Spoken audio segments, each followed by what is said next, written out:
कहा था कि शिव का कोई दुश्मन नहीं, भगवान शंकर का कोई द्रोही नहीं, शिव के सब अपने।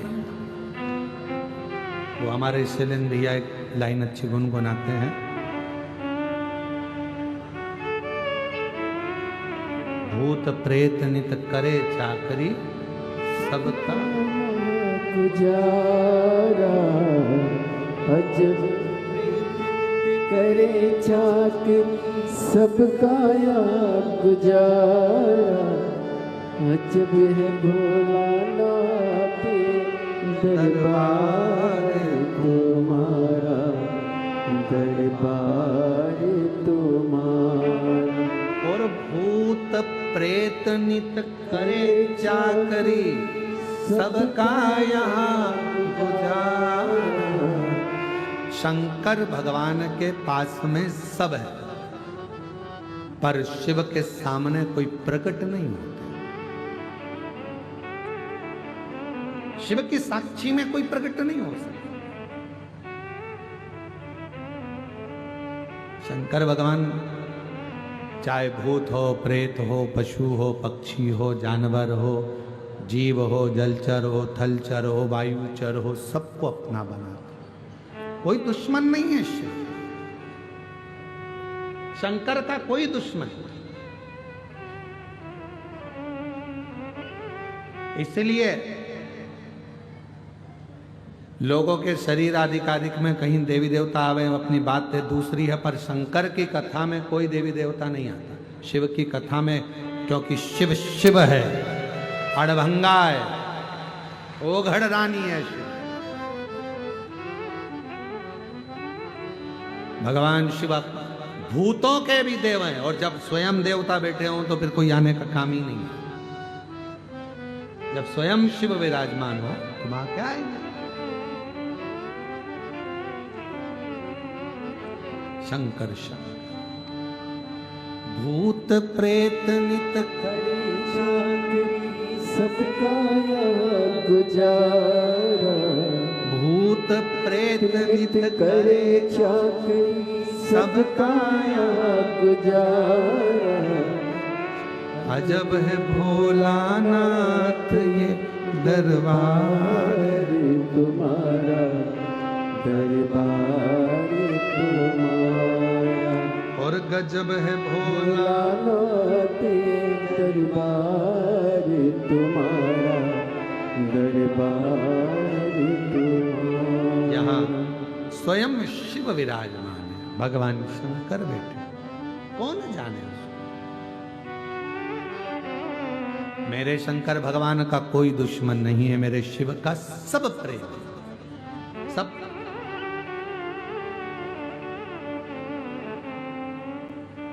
महाराज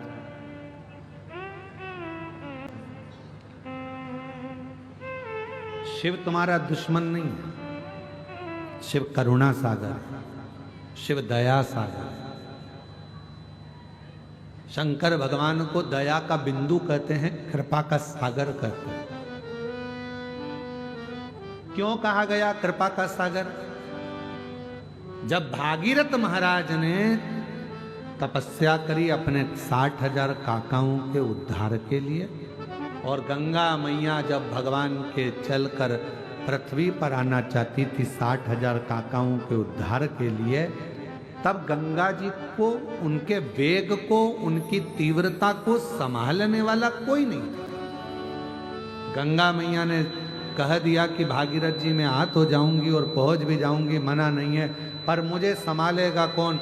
मेरे वेग को कौन संभालेगा? मेरी तीव्रता को कौन संभालेगा? मेरे वेग को कौन कंट्रोल करेगा? कौन संभालेगा? तब भगवान देवाधिदेव महादेव की आराधना भागीरथ बाबा ने, और स्वयं देवाधिदेव महादेव की आराधना भागीरथ बाबा ने करा, प्रार्थना करी भगवान शिव से, आप गंगा को संभाल लीजिए। शिव जी मन में सोचे बहुत कठिन है गंगा को संभालना, बहुत कठिन। गंगा को संभालना मतलब जानते हो? जम के तो बोलो। गंगा को संभालना बहुत कठिन है। शिवजी मन में सोचे कि इसको संभालना कितना कठिन है। गंगा को संभालना मतलब समझते हो? गंगा को संभालने का मतलब है अपने भेजे को, अपनी बुद्धि को, अपने मस्तिष्क को, अपने सिर को ठंडा रखना। कितना कठिन है। दुनिया का सबसे ज्यादा कठिन काम एक ही है, अपने भेजे को ठंडा रखना। किसी ने कुछ बोला, एकदम उचिष्ट हो गए, गुस्सा आ गया। कोई कुछ बोल गया, फिर क्रोध आ गया, फिर कोई बोल दिया, फिर क्रोध आ गया, फिर कोई बोल दिया, फिर क्रोध आ गया। कितना कठिन काम, ये बहुत कठिन काम। अब भागीरथ जी कह रहे हैं कि गंगा को आप संभाल लो। शिवजी मन में सोचे इसको संभालना दुनिया का सबसे कठिन काम, और ये संभल गई तो सब संभल गया। अगर ये संभल गई, सब संभल गई।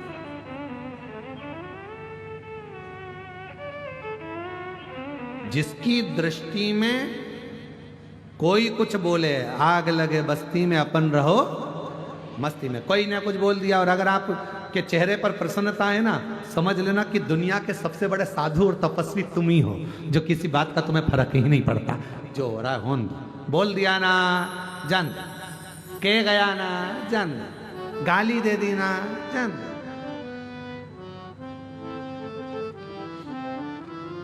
एक पति पत्नी साइकिल से जा रहे थे और साइकिल में बैठकर जा रहे थे, और दोनों शंभू साइकिल से बैठकर जा रहे थे। और जाते जाते इतने में साइकिल एक गाड़ी वाले से भड़ी गई। पीछे से गाड़ी वाला आया, साइकिल को भड़क गया। और साइकिल पे बैठा था पति, चला रहा था, और पत्नी पीछे बैठी हुई थी साइकिल। और दोनों जनी जा रहे थे और पीछे से गाड़ी वाला ठुक गया। दोनों गिर गए, दोनों गिर गए। अब पत्नी पति को देख रही, पति पत्नी को देख रहा।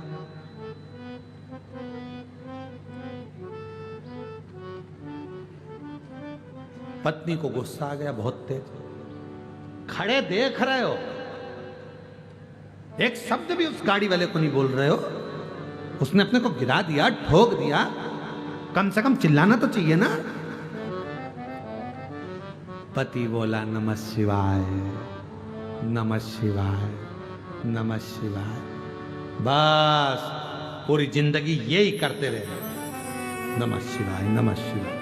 अरे वो ठोक के चले गया, अपन नीचे गिर गया। बोलो ना उसको, गाड़ी वाले को कुछ तो बोलो। मैं जाऊं क्या बोलने? और पत्नी जूड़ा कस के, और जब भी माताएं लड़ती हैं आपस में तो जूड़ा जरूर कसती हैं, क्योंकि फुल एनर्जी इसी से मिलती है, फुल एनर्जी।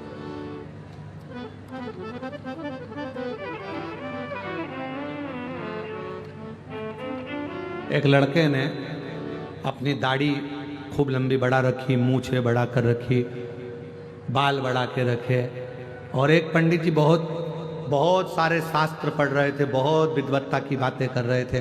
पंडित जी जब नीचे उतर गए तो लड़का गया, नया नवयुवक बच्चा था, पंडित जी के पास जाकर बोला, क्यों महाराज जी, एक बात बताओ कि तुम में इतना ज्ञान कहाँ से आ जाता है जो तुम इतनी बड़ी बड़ी बातें कह देते हो? पंडित जी बोले, देखो ये हमारी जो चोटी है ना, ये एंटीना है, ऊपर से सीधा आता है ज्ञान, हम मुख से बोल देते हैं। तो इतने में लड़का बोला, तुमसे बड़े बाल तो मेरे हैं, तुमसे ज्यादा ज्ञान तो मेरे पास आना चाहिए। पंडित जी बोले, ज्ञान तो आता है, पर तुम्हारा ये अर्थिंग का तार है ना, नीचे चला जाता है, ये सब नीचे टपक बचता ही नहीं। महाराज, पत्नी बोली, मैं उठूं, मैं जाऊं उससे लड़ने? पति बोला, नमः शिवाय, ओम नमः शिवाय, तेरे हाथ जोड़ो, साइकिल पे बैठ जा, अपन दोनों चले घर। मैं बोले बगैर नहीं रहूंगी। पति बोला, नमः शिवाय। क्यों झगड़ा करना बे मतलब का?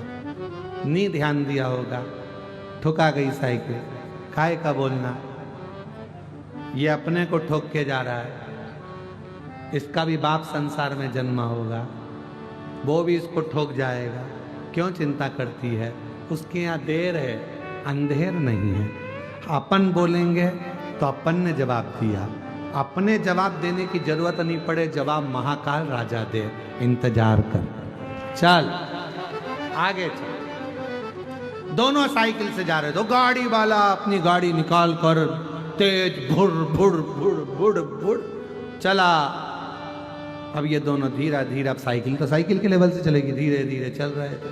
आगे जाके एक मोड़ आया, उत्ते गाड़ी छोड़ आया, और मोड़ जैसे ही आया, आने पे वो गाड़ी खाई में गिर गई। पड़ा हुआ था, शरीर हांपड़ी भर रहा था, कुछ भी नहीं बचा था। ये साइकिल से पहुंचे, भीड़ लगी हुई थी।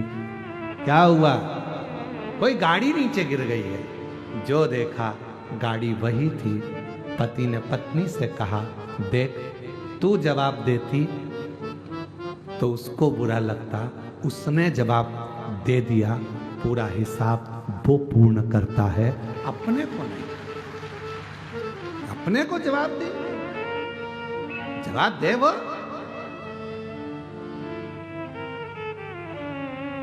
जवाब देने की जवाबदारी उसकी है, अपन क्यों? अपन विद्वत्ता में रहो, शांति।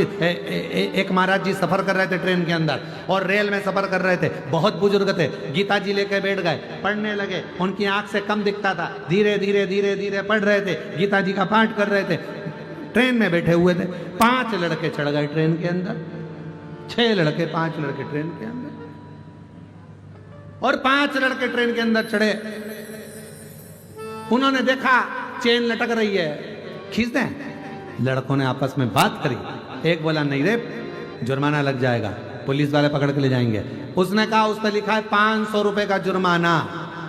एक काम करते हैं, सब पैसा इकट्ठा करो, एक बार चेन खींच के देखते हैं। सब ने 100 रुपए इकट्ठे करे, एक जनी की जेब में रख लिए और चेन खींची।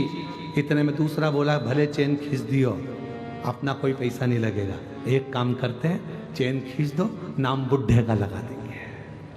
ये बाबा बैठा है ना, गीता जी पढ़ रहा है, इस बुढ़े का नाम लगाएंगे, चेन खींचो।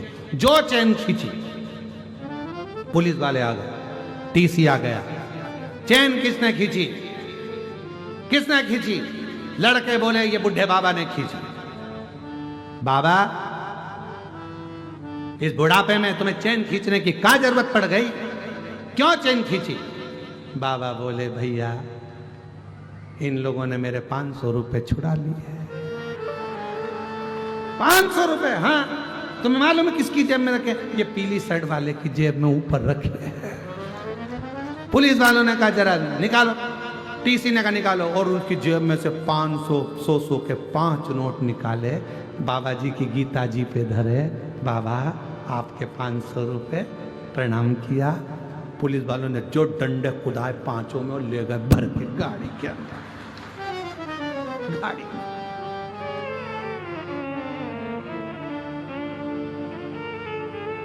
ये समझ रहे थे बाबा है, और बाबा बाबा नहीं है। समझ, गीता ज्ञान देती है।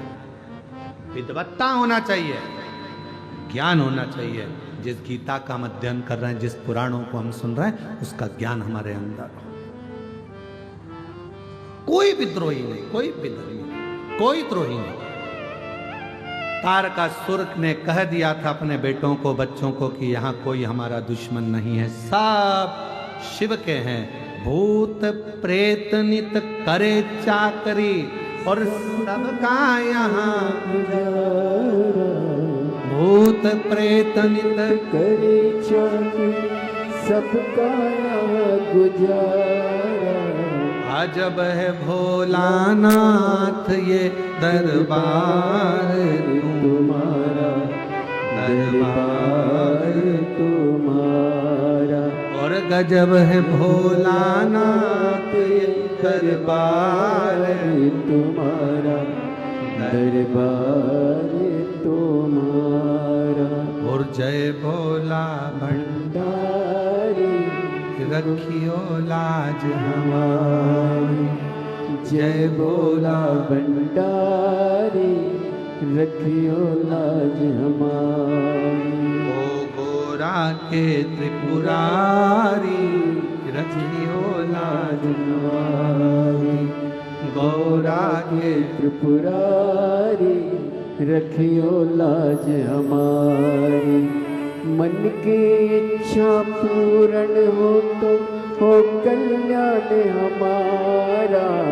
मन की इच्छा पूर्ण हो तो हो कल्याण हमारा। अजब है भोलानाथ ये दरबार तुम्हारा, दरबार ये संपूर्ण संसार में शिव का कोई दुश्मन नहीं, कोई दुश्मन, शंकर भगवान का कोई द्रोही नहीं। आप एक एक असुर को उठाकर देखिए, एक एक असुर को, एक एक उठाओ, कोई दुश्मन दिखेगा? भस्मासुर, क्या वर था उसको?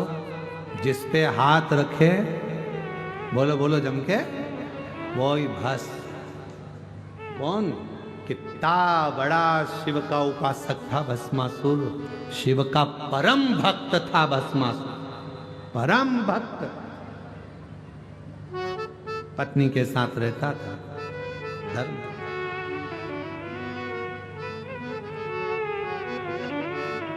एक दिन धर्म पत्नी ने पति को देखा कि ये दिन रात शिव की आराधना में लगे रहते हैं, साधना में लगे रहते हैं, शिव की साधना।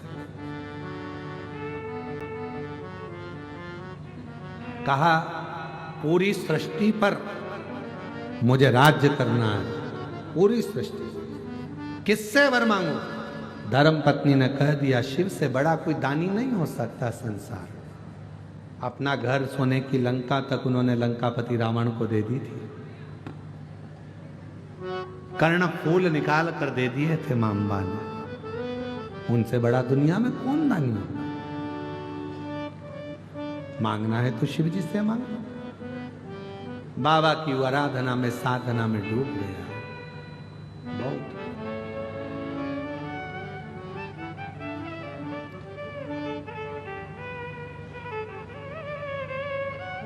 पत्नी ने देखा कि मेरा पति सेवा में लगा है, कोई सा एक नियम जिंदगी में धारण कर लूं जिससे शिव मेरे हो जाए। भस्मासुर ने नियम बनाया, रोज चिता भस्म लाता था, शिव जी को चढ़ाता था। चिता भस्म लाकर शंकर भगवान को चढ़ाता, शिव जी को रोज चढ़ाता, रोज चढ़ाता, रोज चढ़ाता, रोज चढ़ाता।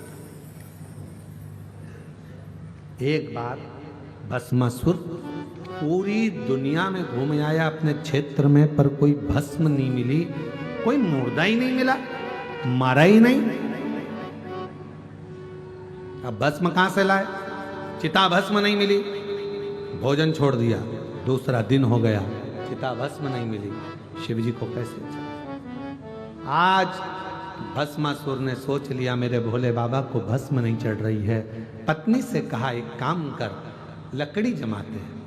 लकड़ी जमाई, पति उस पर बैठ गया। धर्म पत्नी को आग दे दी, इसको जला देना, मैं जल जाऊंगा। भस्म शिव जी को चढ़ा देना, क्योंकि उनको भस्म चढ़ाए बिना काम नहीं चलेगा। भस्म चढ़ा। पत्नी ने कहा तुम क्यों जलते हो? मुझे जलाओ, मेरी भस्म शिव को चढ़ाओ। खुद की भस्म देने लगा, आग लगने ही वाली थी। शिव जी प्रसन्न, मांग क्या चाहिए? बाबा बस एक इच्छा है, आप पर रोज भस्म चढ़ाओ, प्रतिदिन। ठीक है चढ़ाओ, पर बाबा दूसरे की कंपनी का माल कब तक लाऊंगा? आत्मनिर्भर भारत है, अपनी कंपनी खुद चलाऊंगा। रोज की भस्म मैं खुद तैयार करूं, मेरा प्रोडक्ट खुद बने और आप पर चढ़ाऊं। ऐसी कृपा करो, दूसरे की फैक्ट्री का माल नहीं लाऊंगा, आप मुझे ऐसा वर दे दो जिस पे हाथ रखूं वही भस्म हो जाए, अपनी खुद की कंपनी चालू हो जाए, भस्म तुम पे चढ़ जाए। खुद की कंपनी चालू करें, खुद का प्रोडक्ट, खुद की फैक्ट्री, वर दीजिए भोले बाबा, जिस पर हाथ रखूं वो भस्म, राख उठाऊंगा, रोज चढ़ाऊंगा। नहीं नहीं, भस्म रोज आएगी। शिव जी ने कहा ऐसा वर नहीं दे सकता, पर वो जिद पर अड़ गया। शिव जी ने कहा ठीक है, तथास्तु, जिस पे हाथ रखेगा वही भस्म। खुश हो गया, घर चले गया। पत्नी को बुला रहा था, इधर तो आओ, तुमने मुझे राह दिखाई, शिव जी मिल गए, वर मिल गया, आज सबसे पहले तुम्हारे गले लगना चाहता हूं। पत्नी को बीपी बढ़ गया, ये मुझे छुएगा, चल के भस्म हो जाऊंगा। पति पत्नी को इधर बुलाए, पत्नी उधर भागे।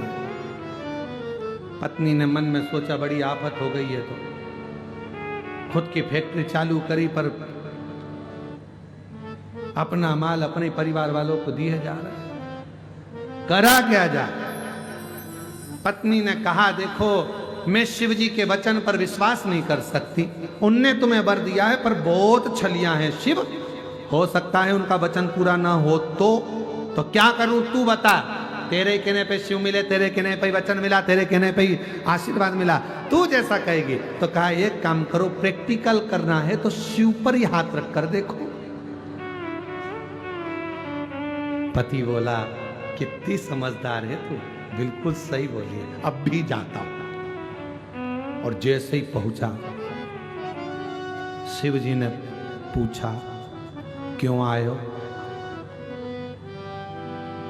प्रैक्टिकल करना है। क्या प्रैक्टिकल? तुम्हारे सिर पे हाथ रखना है। शंकर भगवान गंगा जी को देख रहे, बाजू में बैठा सांप फुन फुन कर रहा। शिव जी के कान में आके सांप बोला प्रभु भाग लो। इससे जोरदार कोई बात नहीं है, ये अपने ऊपर धर देगा हाथ, 2 मिनट में समाप्त, भस्म अपनी अपने पे चढ़ जाएगी। चलो चलो, शिव जी भागे खूब जोर से। भस्मासुर बोले वाह वाह, कहां जा रहे हो? प्रैक्टिकल तो कर लेने दो।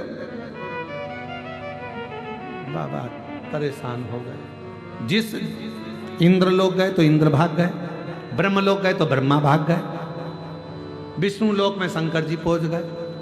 जैसे ही गए, लक्ष्मी मैया ने प्रभु को देखा, आज भोले बाबा बैकुंठ में। भोलेनाथ जी बोले बैकुंठ में कोई विशेष वाली बात नहीं है, लोग मरने के बाद आते, हम जीते जी आए, चिंता न करें। टेंशन है बहुत भारी। क्या टेंशन है? पीछे आ रहा है भस्मासुर। भगवान नारायण सो रहे थे, लक्ष्मी चरण दबा रही थी, जैसे ही सुना पीछे आ रहा है भस्मासुर, नारायण उठ के बैठ गए, लक्ष्मी आ गई। लक्ष्मी एक साइड। लक्ष्मी जी ने पूछा क्या हुआ प्रभु, इतनी जल्दी उठ के बैठ गए आप तो? अरे वो भस्मासुर। भस्मासुर कौन? जिस पे हाथ रखता है वही भस्म हो जाता है। लक्ष्मी जी बोली आई पानी भर के, अंदर चली गई सीधे, भीतर, बाहर ही नहीं आई। भगवान विष्णु शंकर जी से बोले बाबा तुम कैसा कैसा वर दे देते हो? शंकर भगवान बोले अपने बेस्ट फ्रेंड पे पूरा भरोसा है, गाड़ी जब उलझती है तो दोस्त सुन जाता है। मेरी बारात में तू ही सबसे ज्यादा नाचा था, रिसेप्शन में भी भोजन तू नहीं करा था, अब इनको भी तू ही झेल। भगवान विष्णु बोले मैं कैसे झेलूंगा? ब्रह्मा जी को याद किया। ब्रह्मा जी आकर खड़े हुए, प्रभु मैंने तो भस्मासुर बनाया था, आशीर्वाद इनने दिया, तुम कुछ भी करो। ब्रह्मा जी बोले मेरे जैसे बुजुर्ग को क्यों आगे लाते? क्यों? मेरे बस का, मैं तो पीछे ही अच्छा। इंद्र बोले प्रभु ऐरावत पे चढ़ जाओ और चलो। भगवान नारायण बोले ऐसे काम नहीं चलेगा। शिव जी पीछे हो गए। भगवान नारायण ने एक सुंदर स्त्री का रूप रख लिया। ऐसी सुंदर स्त्री, सिर पे पल्लू, नाक में नथनी, सिर पे बेंदा, कानों में झुमका, गले में माला, सुंदर पैजनिया, हाथ में कंगन, कमर में तगड़ी और सुंदर बाल को घुमाते घुमाते भगवान विष्णु पहुंच गए भस्मासुर के सामने। जो भस्मासुर ने भगवान विष्णु को देखा, इतनी सुंदर नारी, इतनी सुंदर, भगवान ने थोड़ा सा इशारा कर कर मुस्कुरा दिया। हंसे कि फंसे, भगवान मुस्कुराए।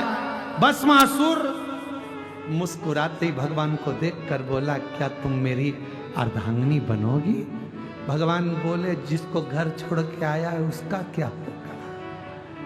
जिसने तुझे अक्ल दी तो कहे वो तो मेरी अर्धांगिनी है, बहुत ज्ञान देती है, उसी ने मुझे हाथ पर ये शिव जी से वर दिलवाया है।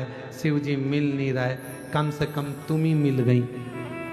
ठीक है, क्या तुम मेरी अर्धांगिनी बनोगी? भगवान बोले, मैं बनने को तैयार हूं, पर मेरी एक हॉबी है, एक मुझे पसंद है नृत्य, डांस। अगर तुम मेरे जैसा डांस कर लोगे, नाच लोगे, तो मैं तुम्हारे गले में माला पहना दूंगी। भस्मासुर बोला, जो तुम्हारी हॉबी वही हमारी हॉबी, जो तुम्हें पसंद है वही हमें पसंद है। अभी नाचते, नाचो, कैसे नाचना है? भगवान विष्णु दोनों नेत्रों की ओर हाथ ले गए। भस्मासुर भी दोनों नेत्रों की हाथ ले गए। भगवान विष्णु ने ऐसा किया, भस्मासुर ने भी ऐसा ही किया।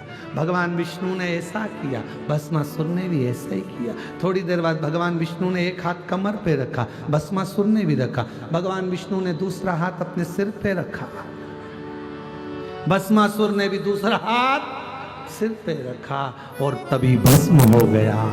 भस्म। शिव जी आ गए बाहर निकल के। भगवान बड़ी कृपा कर दिया। भगवान विष्णु बोले,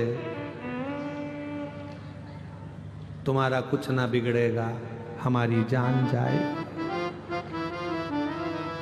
किसी को भी वर दिया करो तो जरा सोच समझ कर तो दिया करो। ऐसा वर दे देते हो, बाद में वो अपने ही पीछे पड़ जाता है, बाबा जान नहीं पाए। भगवान शिव, ब्रह्मा जी आकर बोले, भोलेनाथ बहुत दयालु हैं, दातार हैं, सरल हैं, इनसे भैया किसी को भी इनके पास मत जाने दो। मार्कंडे बाबा की उम्र कम थी, इन्होंने वर दे दिया, नहीं मरेगा, नहीं मरा। राजा श्वेत की उम्र कम थी, मरने गया तो बचा कर लिया। जो शंकर जी को एक लोटा जल चढ़ा देता है, ये इतने सीधे हैं, एक लोटे जल से राजी हो जाते हैं। लोगों को 56 भोग चाहिए, किसी को पीतांबर, किसी को आंबर, किसी को सोना, किसी को कपड़े, किसी को जेवर, ना जाने अन्य देवताओं को तो इतना इतना सामान चाहिए, इनको कुछ नहीं चाहिए, एक लोटा जल, सारी समस्या हाल। और अभी तो इतने चक्कर में पड़ गए लोग कि शंकर जी को फुर्सत ही नहीं है।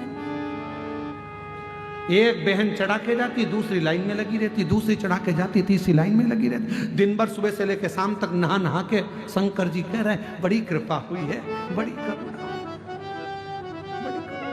सबको फल। महाराज, भस्मासुर का अंत हुआ।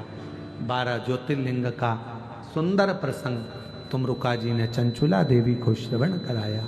हे चंचुला, तुम्हारा पति प्रेत योनि से मुक्त हो रहा है। चंचुला का पति प्रेत योनि से मुक्त हुआ। सुंदर देव आभूषण वस्त्र धारण कर कर देव योनि को प्राप्त हुआ। चंचुला खंड सौभाग्यवती होकर शिव के धाम चली गई, पति के धाम चली। भगवान देवादिदेव महादेव से तुमरुका जी को देखा। शिव जी ने कहा, तुमरुका जी, तुमने शिव महापुराण की कथा कही है, तुम्हारी दक्षिणा क्या दूं? तुमरुका जी कहते हैं, दक्षिणा में अगर देना चाहते हो तो ऐसा वर दे दीजिए, कलयुग में, कलिकाल में, जहां शिव महापुराण की कथा हो और जो भक्त शंकर की इस पवित्र कथा को श्रवण करे, भूमि पर बैठकर जब वो श्रवण करे, भूमि को नमन करे और भाव से जब शिव पुराण की कथा को सुने उसके मन में जो कामना हो मेरे भोले बाबा उसकी वो कामना पूर्ण हो जाए, ऐसा वर देगी। शिव जी ने वर दिया।